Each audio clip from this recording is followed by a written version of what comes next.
El olor a césped mojado me revuelve el estómago. Aquí, justo en este campo de fútbol, me juré amarla y apoyarla en la salud y en la enfermedad, en la riqueza y en la pobreza. Hoy, solo siento el frío calando hasta los huesos, y la certeza de que todo eso fue una farsa. Una vida construida sobre mentiras. Las gotas de lluvia me resbalan por la cara, mezclándose con las lágrimas que ya no puedo contener. A mi lado, Mateo, mi hijo, patea una piedra con rabia contenida. Tiene los ojos rojos y la mandíbula apretada. Intenta parecer fuerte, pero sé que está tan roto como yo. Él es la verdadera víctima de todo esto. Un niño inocente atrapado en la encrucijada de la traición. Todo explotó hace una semana. Una simple llamada del banco, un error según ellos, que terminó destapando la cloaca de engaños en la que vivíamos. Buenos días, señora Mireya. Le llamamos para informarle sobre un cargo inusual en su tarjeta de crédito. Mi tarjeta, nuestra tarjeta. La tarjeta que compartíamos y que, supuestamente, usábamos para los gastos familiares. El cargo inusual era por una suma que no reconocía, una suma obscena que jamás aprobaría.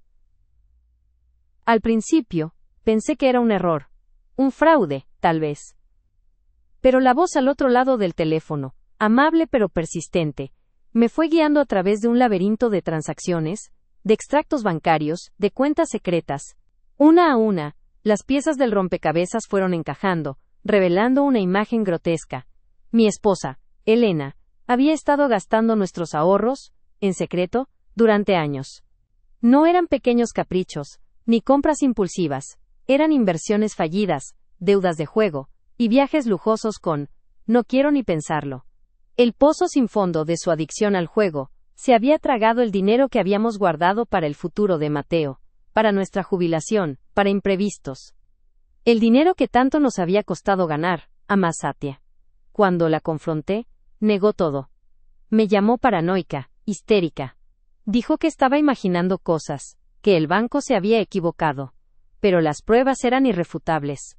La vi derrumbarse, poco a poco, bajo el peso de sus propias mentiras. Sus excusas eran patéticas, su llanto, falso. Lo hice por nosotros, balbuceó con la voz temblorosa. Necesitaba emoción, un escape. Estaba aburrida de esta vida mediocre. ¿Mediocre? Criar a nuestro hijo, trabajar duro para construir un futuro estable, ¿eso era mediocre para ella?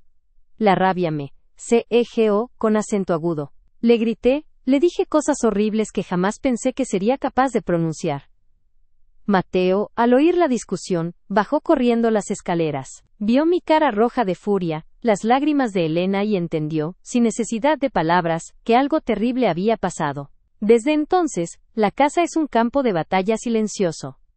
Elena se encierra en su habitación, hundida en su propia miseria. Yo me dedico a intentar mantener la calma por el bien de Mateo, a protegerlo de la verdad, aunque sé que es imposible. Daisy. Él lo sabe. Lo siente. Ha visto las miradas de lástima de nuestros amigos, el vacío en la nevera, la tensión palpable en el aire. Ya no pregunta por los planes de vacaciones, ni por la universidad a la que quería ir. Sus sueños, como los míos, se han estrellado contra la dura realidad.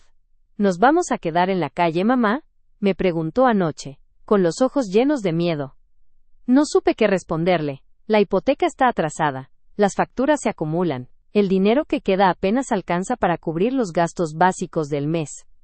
La idea de perder nuestra casa, el hogar que construimos con tanto esfuerzo, me aterra. Pero lo que más me duele es la idea de fallarle a Mateo, de no poder darle el futuro que le prometí. Me siento tan culpable. Culpable por no haber visto las señales, por haber confiado ciegamente en Elena, por haber sido tan ingenua. ¿Cómo pude ser tan estúpida? ¿Cómo pude vivir durante tantos años al lado de una persona a la que realmente no conocía? La lluvia arrecia, empapándonos hasta los huesos. Mateo sigue pateando la piedra, una y otra vez, con la misma frustración. Lo abrazo con fuerza, intentando transmitirle un poco de consuelo, aunque sé que no es suficiente. Todo va a estar bien, mi amor, le susurro al oído, aunque ni siquiera yo me creo mis propias palabras. Él se aferra a mí, buscando refugio en mis brazos. Siento su pequeño cuerpo temblar, no solo por el frío, sino también por el miedo a lo que vendrá, a la incertidumbre, a la desilusión. En este campo de fútbol, donde una vez fuimos felices, donde celebramos victorias y superamos derrotas, ahora solo queda dolor y desolación. La promesa de amor eterno se ha roto en 1000 pedazos, dejando a su paso un reguero de mentiras y traiciones. Y en medio de todo, Mateo, mi hijo, el inocente, el que no se merece esto, harás. ¿Cómo se reconstruye una vida hecha pedazos? ¿Cómo se cura una herida tan profunda? No lo sé. Pero sé que tengo que intentarlo, por Mateo. Tengo que encontrar la fuerza para seguir adelante, para protegerlo, para darle una vida digna, aunque tenga que empezar de cero. El sol comienza a despuntar entre las nubes, tímidamente. Una nueva oportunidad quizás. Una señal de esperanza. Respiro hondo, sintiendo el aire frío llenar mis pulmones. Me separo de Mateo, lo miro a los ojos y le sonrío, una sonrisa forzada pero sincera. Vamos a casa, mi amor, le digo. Tenemos mucho que hablar. Y mientras caminamos juntos, bajo la lluvia que empieza a amainar, sé que el camino será largo y difícil. Pero también sé que no estamos solos. Que nos tenemos el uno al otro. Y que, a pesar de todo, el amor, el verdadero amor, es más fuerte que cualquier mentira. La herida es profunda, la traición imperdonable, pero el amor por mi hijo es mi ancla, mi faro en esta tormenta. Una vida construida sobre mentiras se ha derrumbado, sí, pero sobre las ruinas, intentaremos construir una nueva, una basada en la verdad, en la honestidad, en el amor incondicional. Una vida para Mateo, una vida que se merezca. Y aunque el olor a césped mojado me seguirá recordando este día amargo, también me recordará la fuerza que encontré en lo más profundo de mi ser, la determinación de luchar por mi hijo, y la esperanza de un futuro mejor, un futuro sin mentiras, un futuro donde el amor sea la única verdad. Ahora que todo salió a la luz, la oscuridad persiste, pero también vislumbro una luz tenue al final del túnel, una luz que representa la posibilidad de perdonar, de sanar, y de reconstruir una vida que valga la pena ser vivida. Una vida para Mateo, mi razón de ser. El silencio en el coche era espeso, interrumpido solo por el suave ronroneo del motor y los ocasionales suspiros de Mateo. Él miraba por la ventana, absorto en el paisaje desolado, un reflejo de su propio estado interior. Yo, por mi parte, me aferraba al volante, intentando mantener la compostura y planificando la conversación que tendríamos en casa. Había que ser honesta, brutalmente honesta. No podía seguir protegiéndolo con medias verdades y silencios incómodos. Mateo merecía saber la verdad aunque doliera. Necesitaba entender por qué nuestra vida había dado un giro tan brusco, por qué su madre ya no era la misma, por qué la felicidad que conocíamos se había desvanecido como un espejismo. Al llegar a casa, la atmósfera era aún más opresiva. El sol, que antes despuntaba tímidamente, ahora se escondía tras las nubes grises, sumiendo la casa en una penumbra melancólica. Elena estaba en el salón, sentada en el sofá con la mirada perdida.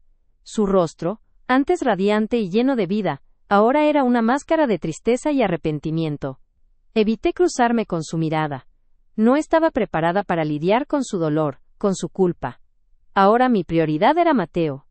Vamos a la cocina, le dije guiándolo suavemente hacia la habitación contigua. Necesitamos hablar. Preparamos un par de sándwiches y nos sentamos a la mesa, uno frente al otro. Mateo mordisqueaba el suyo sin ganas, con la mirada fija en el plato. Sé que estás preocupado, comencé, intentando mantener la voz firme. Y sé que tienes muchas preguntas. Él asintió sin levantar la vista.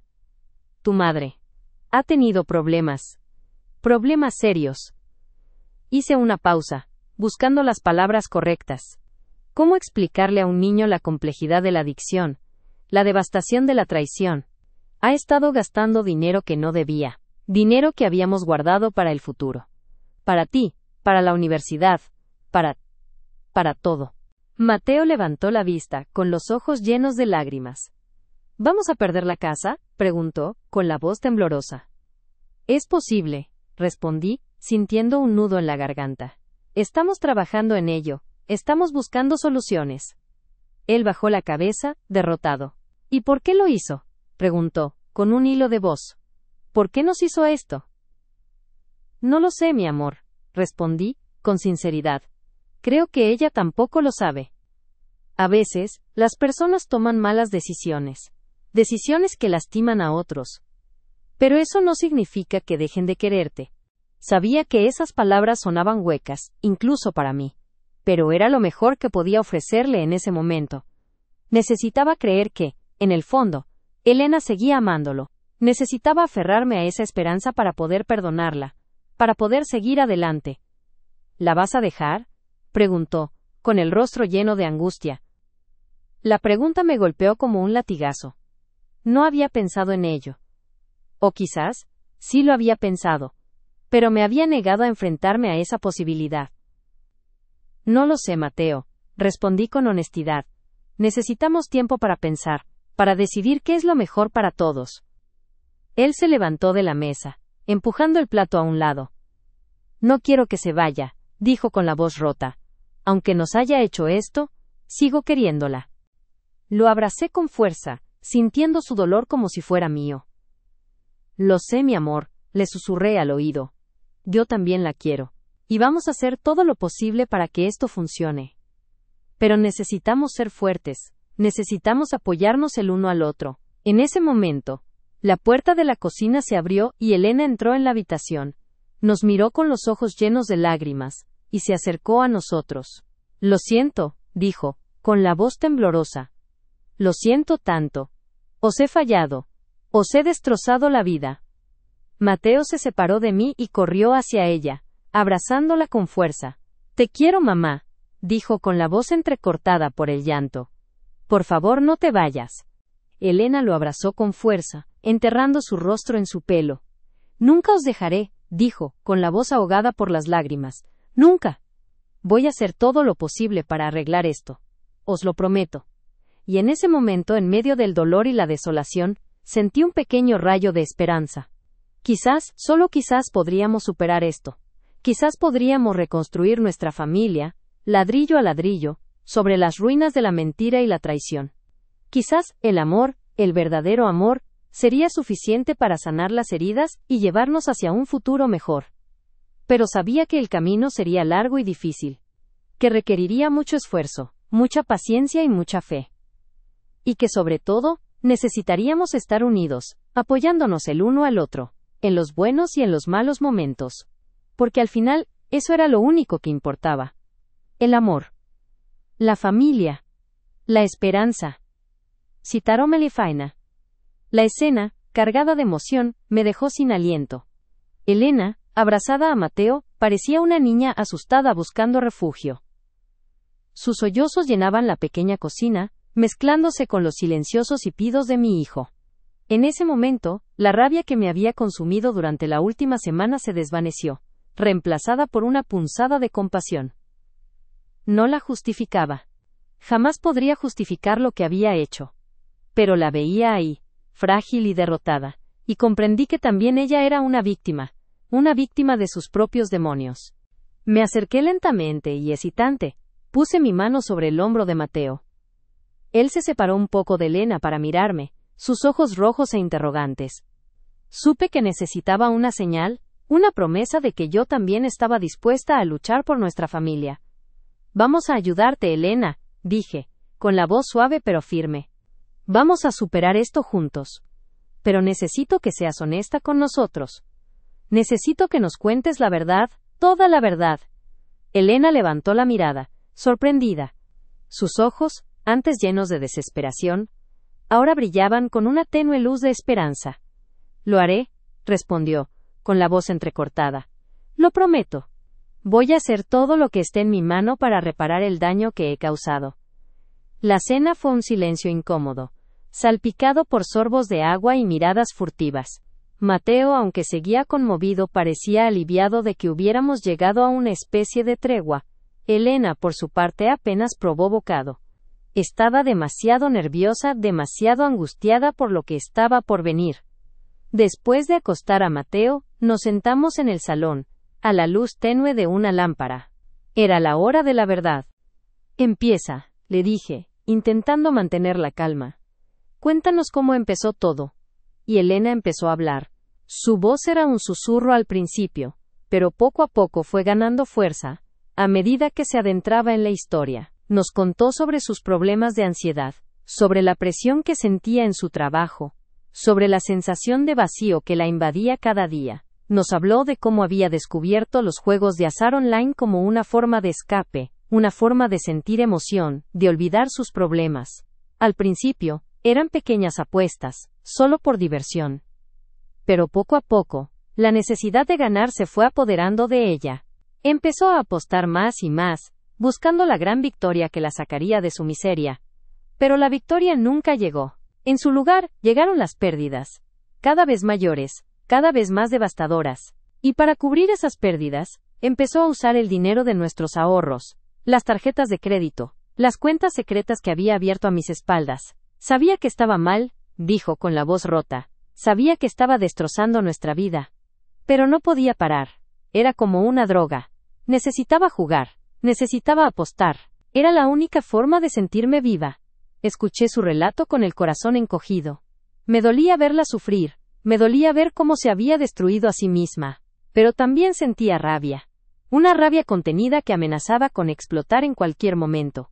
¿Por qué no me lo contaste?, le pregunté, con la voz temblorosa. ¿Por qué no me pediste ayuda? Elena bajó la mirada, avergonzada. Tenía miedo, respondió con un hilo de voz. Tenía miedo de decepcionarte, de que me juzgaras, de que me dejaras. Pensé que podría solucionarlo sola, que podría recuperar el dinero perdido.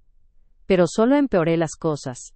La noche se alargó, llena de confesiones, de lágrimas y de promesas. Elena se comprometió a buscar ayuda profesional, a asistir a terapia, a dejar de jugar para siempre. Yo, por mi parte, me comprometí a apoyarla, a perdonarla, a darle una segunda oportunidad. Pero sabía que no sería fácil. Sabía que el camino hacia la recuperación sería largo y tortuoso. Que habría recaídas, que habría momentos de duda, que habría días en los que sentiría que todo estaba perdido. Pero también sabía que no estábamos solos. Que teníamos a Mateo, nuestro hijo, nuestro faro en la tormenta. Y que, mientras estuviéramos juntos, podríamos superar cualquier obstáculo.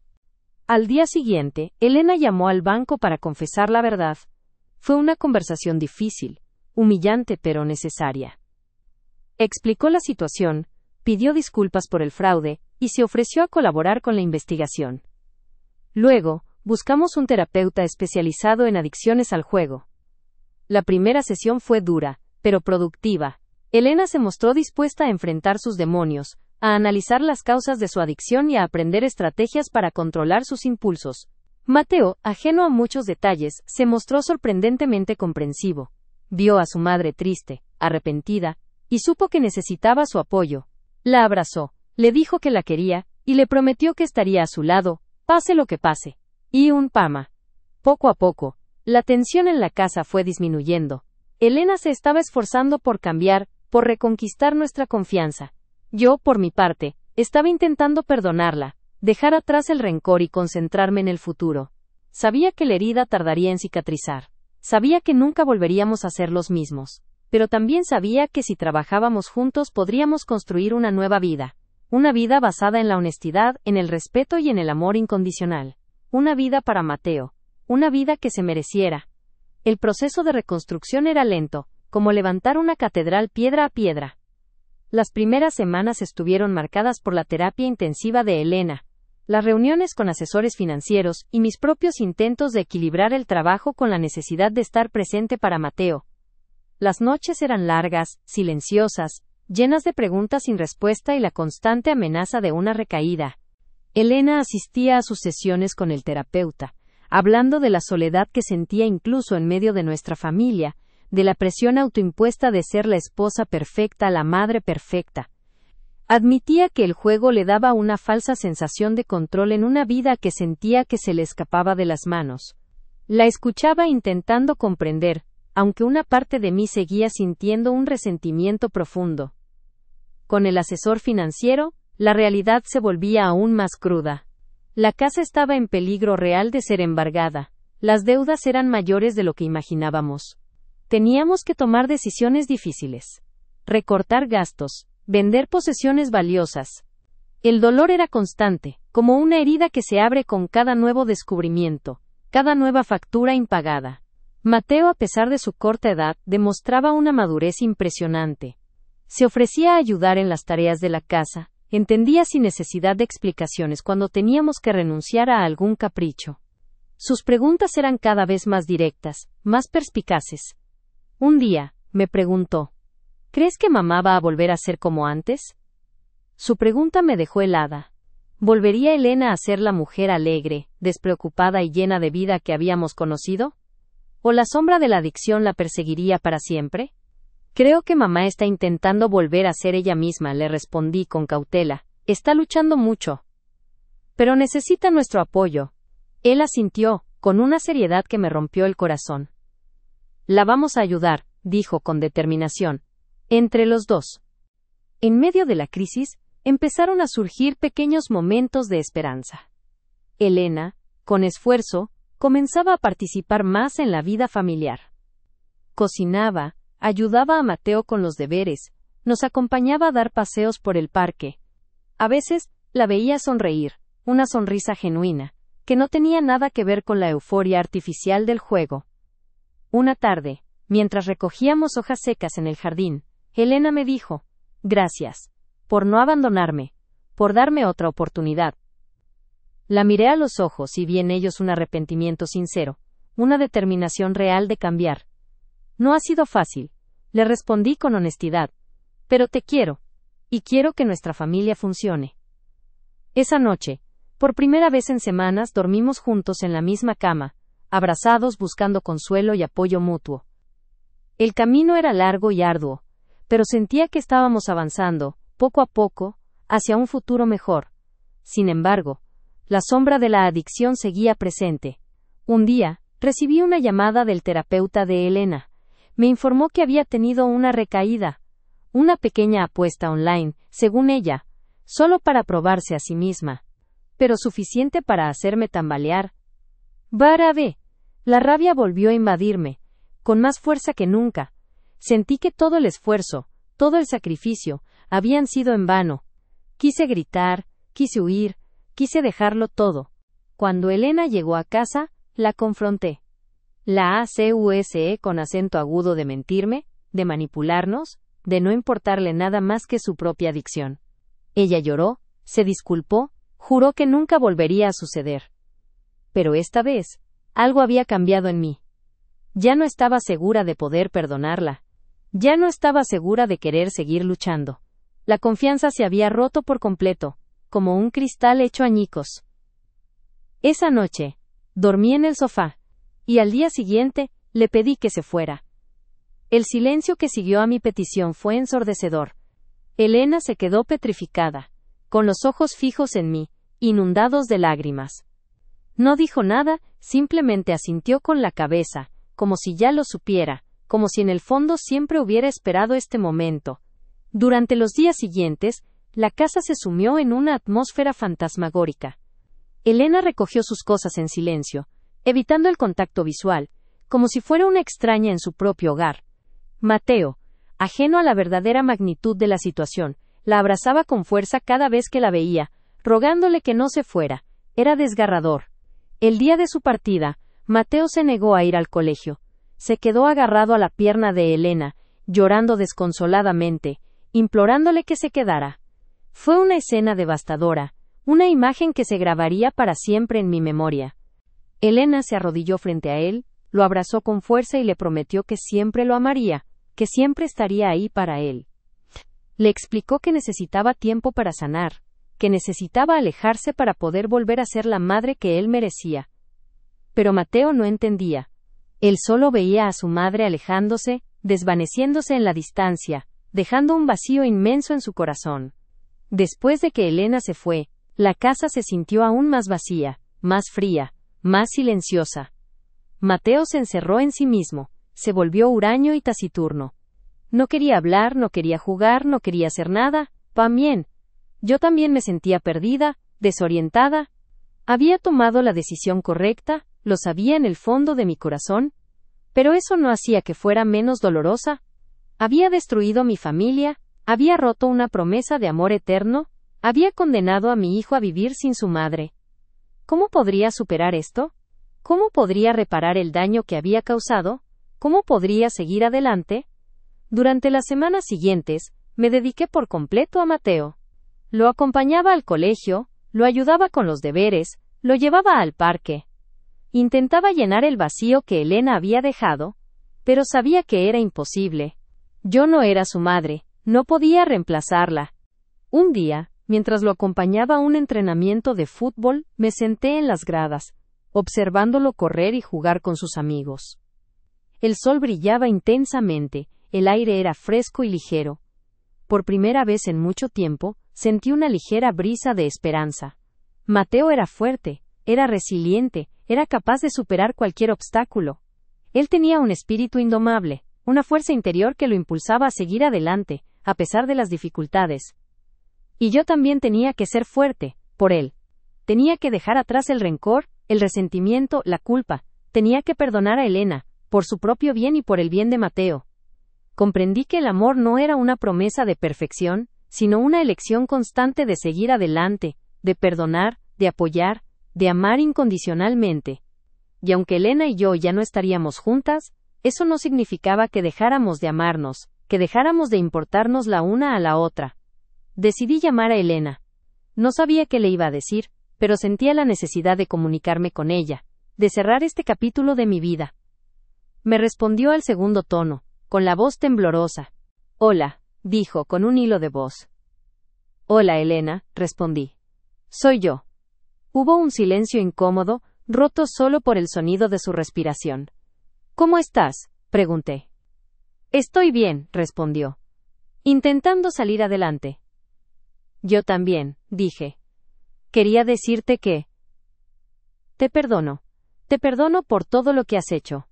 Sé que no fue fácil para ti. Sé que estabas luchando contra tus propios demonios. Elena rompió a llorar. Gracias, dijo, con la voz entrecortada por el llanto. Gracias por entenderme. Gracias por no odiarme. Nunca te odiaré, Elena, dije. Siempre te amaré. Eres la madre de mi hijo. Eres una parte importante de mi vida. Yo también te amo, dijo. Siempre te amaré. Después de colgar, sentí una paz inmensa. Había cerrado un círculo. Había liberado mi corazón del rencor y el resentimiento. Sabía que el camino hacia la recuperación sería largo y difícil, pero también sabía que no estaba sola.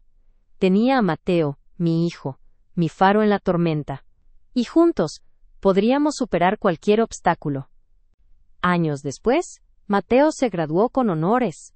Elena estaba allí, orgullosa y radiante, apoyándolo desde la distancia. Había logrado superar su adicción, había reconstruido su vida, había vuelto a ser la madre que Mateo merecía. Y yo también había encontrado la paz, la felicidad. Había aprendido a amar incondicionalmente, a perdonar, a seguir adelante, a pesar de las dificultades. La vida no siempre era fácil, pero era hermosa. Y yo estaba agradecida por cada momento, por cada lección, por cada oportunidad de amar. El olor a césped mojado ya no me revuelve el estómago. Ahora, me recuerda la fuerza que encontré en lo más profundo de mi ser, la determinación de luchar por mi hijo, y la esperanza de un futuro mejor. Un futuro sin mentiras. Un futuro donde el amor es la única verdad.